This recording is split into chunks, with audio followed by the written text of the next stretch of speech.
අයිබෝවන් මම ඩොක්ටර් ධර්මපාල විමලගුණ මා නැවත වරක් ඔබට වීඩියෝවක් ඉදිරිපත් කරනවා පුනර්භවය සහ පුනරුත්පත්තිය පිළිබඳව. එතකොට අපි බලමු මේකේ විද්‍යාත්මක හරය මොනාකාරද මේ දුක්ඛ දෝමනස් ශෝක පරිදේවන් මේ අවස්ථාවේදී අපිට ලැබෙන්නේ කියලා. දැන් මෙන්න මේ තත්ත්වයෙන් යටදී මේ ස්ට්‍රෙස් එක තියෙන වෙලාවේ අපිට ස්ට්‍රෙස් හෝමෝන්ස් එහෙම නැත්නම් ආතති හෝමෝන වර්ග 7කට වැඩි ප්‍රමාණයක් මුද ඇහැරෙනවා ශරීරයෙන්. මේ ස්ට්‍රෙස් එකකින් හින්දා.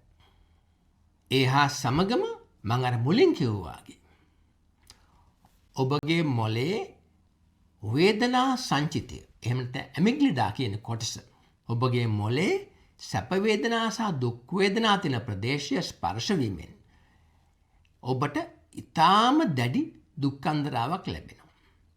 එතකොට දැන් මේ හෝමෝන්ස් 7ක් රිලීස් වුණා කියලා මම කිව්වා මුලින්. ඒ හෝමෝන්ස් 7 යනවා කායික ක්‍රියාවලියකට සම්බන්ධ වෙන්න. ඔබට කායික රෝග 11කට වැඩි ප්‍රමාණයක් මේ අවස්ථාවේම නිර්මාණය වෙනවා. ඊට අමතරව මොළේ ඇමිග්ඩලා කියන ස්ථානයේ තිබෙන වේදනා සංචිතය ස්පර්ශ වීම නිසා ඔබට ඇතිවන වේදනාව තුළින් ඔබට මානසික රෝග 4-5ක් මේ අවස්ථාවේදීම ලැබෙනවා. අපි ඉස්සෙල්ලා බලමු මොනවද ඔබට ලැබෙන මේ මානසික රෝග කියලා. Stress and anxiety. ඒ කියන්නේ ඔබට සංකාව ඇති වෙනවා. ඔබට depression ඇති වෙනවා. ඔබට depression ඇති වෙනවා. ඒ කියන්නේ විෂාදය ඇති වෙනවා. මේවා ඊටාම දරුණු රෝග. ඔබ දැකලා ඇති විෂාදයේ සැදිච්ච අය. අවසාන අවස්ථාවලදී මැරෙන්න ලෑස්ති වෙනවා. ඊළඟ අවස්ථාව තමයි post traumatic embitterment disorder. ඒකට සිංහලෙන් කියන්නේ පශ්චාත් කම්පන තිත්ත වීමේ ස්වභාවයක් ඔබට ඇති වෙනවා. භයානක තත්ත්වයක්, මානසික තත්ත්වයක්. ඊළඟ අවස්ථාව තමයි ඔබ substance වලට addict වෙන්න පටන් ගන්නවා. ඔබ මත්ද්‍රව්‍ය වලට addict වෙන්න පටන් ගන්නවා, අඩංගු වෙන්න පටන් ගන්නවා. ඊළඟ අවස්ථාවක් තමයි ඔබ narcissistic පෞරුෂත්ව අකර්මණතාවයකට ඔබ පත් වෙන්න පටන් ගන්නවා. ඒ කියන්නේ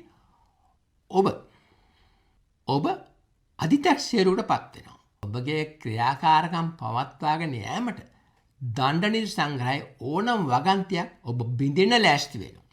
ඒකට ඔබ පසුබට වෙන්නේ නැහැ. ඔබට අනිත් අය ගැන අනුකම්පාවක් නැහැ. එම්පති එකක් නැති වෙනවා ඔබට. ඔබ මේ දේවල් සමාජයේ දැකලා ඇති. නමුත් ඔබට මේ අර්ථකථනය ඉතා වැදගත් වෙනවා.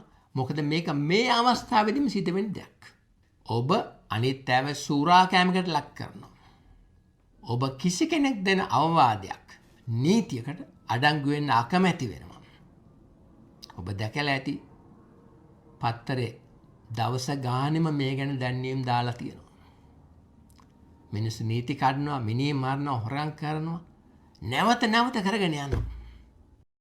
මේව තමයි ඔබ විසින් අවිද්‍යා ප්‍රප්තයෙන් දත්ත සංස්කාර කරලා ඒ දත්ත මොලේ තැන්පත් කර තබා ගත්තොත් ඒ ආශ්‍රයෙන් ඇතිවන සිත් තුළින් ඔබට ලැබෙන දායාද. මම දැන් ඒ කතා කරේ මානසික රෝග ගැන. සෑම මානසික රෝගයක්ම මෙහෙම හැදෙන දේවල් නෙමෙයි. තවත් කාරණා තියෙනවා. මම මේ කතා කරේ ඔබ අවිද්‍යා ප්‍රප්තයෙන් බාහිර රූප තුල ආස්වාද තියෙනවා කියලා දැඩි මතයක ඉඳගෙන, දැඩි සක්කාය දිට්ඨියක ඉඳගෙන, දැඩි විශ්වාසයෙන් ඉඳගෙන ඔබ මේ දේවල් එකතු කරගත්තොත් ඔබට ලැබෙන රිටර්න්ස් ගැන මම මේ කතා කරේ. හොඳයි. ඒ මානසික පැත්තෙන් අපි දැන් බලමු වෛද්‍ය විද්‍යානුකූලව මේ වගේ තියෙන රෝග මොනවද කියලා. මේ රෝග 11කට වැඩි ප්‍රමාණයක් තියෙනවා. අපි බලමු ඒවා ගැන. දැන් මානසික රෝග නම් හැදෙන්නේ වේදනාවට අනුසාරයෙන්. දැන් එතකොට මේ කායික රෝග හැදෙන්නේ කොහොමද? මම මුලින් ඔබට කිව්වා හෝමෝන් වර්ග 7කට වැඩි ප්‍රමාණයක් ක්‍රියාත්මක වෙනවා කියලා. මොනවාද මේ hormone? Cortisol, adrenaline, noradrenaline, thyroid hormone, insulin, growth hormone. එතනින් ගියාම ගොනඩොට්‍රොපික් හෝමෝන්ස්. මේ සෑම හෝමෝනයක්ම ක්‍රියාත්මක වෙනවා ඔබගේ වේදනාව නිසා ඒ වේදනාව නිසා ඇතිවෙන කම්පනයට. මේ හෝමෝන් නිෂ්පාදනය කරන්නේ මොළේ අනුසාරයෙන්. මෙන්න මේ හෝමෝන් 7කට වැඩි ප්‍රමාණයක් හෝමෝන් වලින් තමයි ඔබට දුක්ඛ දෝමනස්යන්ගේ කායික ප්‍රතිඵලය හම්බ වෙන්නේ. දැන් මොනවද මේ කායික අසනීප?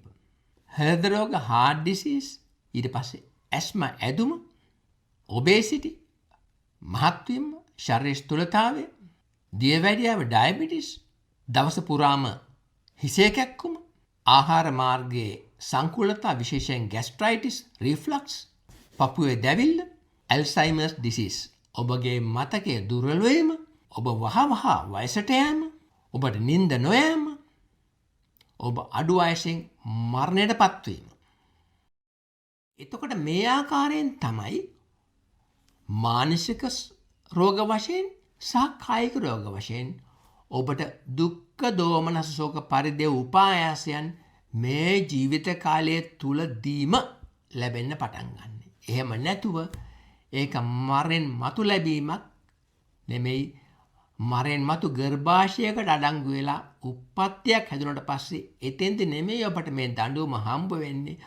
ඔබ විසින් බාහිර රූපවල ආස්වාදයක් තියනවා කියන අවිද්‍යා මතය දරාගෙන හිටියොත්, එම නිසා ඔබ හදාගන්නා සිත් නිසා තමයි ඔබට මේ විදිහට කනගාටුදායක ඉරණමකට අඩංගු වෙන්න පටන් ගන්න. එතකොට එහෙම වෙන්නේ ඔබ බුදුන් දේශනා කළ ත්‍රිලක්ෂණය පිළිබඳවට කිසිම හැඟීමක් නැතිකම. මම ඒ ත්‍රිලක්ෂණය මනාවට විස්තර කරලා තියෙනවා මගේ මුල් වීඩියෝ වල. ගිහින් බලන්න. අනිච්ච, දුක්ඛ, අනාත්ම. අනිච්ච කියලා කියන්නේ සිතක ස්වභාවය, සිතක කාල සීමාව මිලි සෙකන්ඩ්ස් 200යි. ඒ නිසා ඔබ මායාවක් තමයි මේ සිත කියලා අල්ලගන්නේ. දුක්ඛ, මේක දුක්ඛ, මේක බය යුතු කාරණාවක් කියලා බුදුන් දේශනා කරනවා. බයට එන දුක්ඛ කියලා. අනත්තයි. බුදුන් දේශනා කරනවා අසාර කට්ටේන අනත්තා කියලා. මේක අනර්ථයෙන් යන දෙයක්.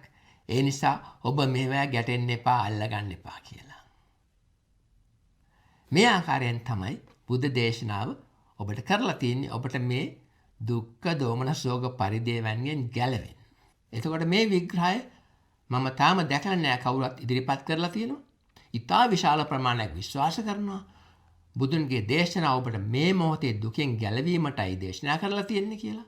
නමුත් මම බොහොම සන්තෝෂ වෙනවා මේ යාන්ත්‍රණය ඔබට ඉදිරිපත් කිරීමට හැකියවීම ගැන. මේ කියපු දේවල් ඔබට කිසිම විශ්වාසයක් අවශ්‍ය නැහැ මේකට. අර කාලාම සූත්‍රයේ කාරණා 11 වාගේ මේවා කටපාඩම් කරගන්න ඔබට අවශ්‍ය නැහැ. ඔබට පේන්න තියෙනවා ඔබ ඉදිරියේදීම ඔබ සිතක් හැදිච්ච වෙලාවට මේ සෑම දෙයක්ම ඔබට අයිති වෙනවා. එතකොට මේකෙන් ගැලවීමේ මාර්ගය තමයි ඔබ විසින් ප්‍රත්‍යක්ෂ කරගත යුතු වැදගත් දෙයක් තමයි බාහිර රූපවල. ඔබට පේන බාහිර රූප, ඒ කියන්නේ ඇසෙන්, කනෙන්, නාසයෙන්, දිවෙන්, කයෙන් ලැබෙන බාහිර රූප වල කිසිම ආස්වාදයක් නැහැ. ඒ ආස්වාදය කියලා කියන්නේ ඔබ විසින් අටවගත්ත මායාවක් බව. ඔබ මේක ප්‍රත්‍යක්ෂ කරගන්න ඔබව දුක්ඛ දෝමනස් ශෝක පරිදේ උපායාසයන්ගෙන් ගැලවෙන්න ඔබට මාර්ගයක් හැදෙන්න පටන් ගන්නවා. මේට පෙර වෛද්‍ය විද්‍යාඥයෝ කෝලෝ මේ බුදුන්ගේ මතය ඉදිරියට ගෙනාපු අවස්ථාවක් මම දැකලා නැහැ. ඒ හින්දා මම ඔබෙන් කරුණාවෙන් ඉල්ලා සිටිනවා. මේ වීඩියෝ ෂෙයා කරන්න ඔබගේ මිත්‍රයන් සමග. ඒගොල්ලන්ට ඉතා දිග කාලයක් මේක උපකාරී වේ ජීවිත කාලය තුලම. එහෙමනම් අපි නැවත වරක් මගේ ඊළඟ වීඩියෝ එකකින් හමුමු. එතකල් ඔබට ආයුබෝවන්. මම ඩොක්ටර් ධර්මපාල විමලගුණ.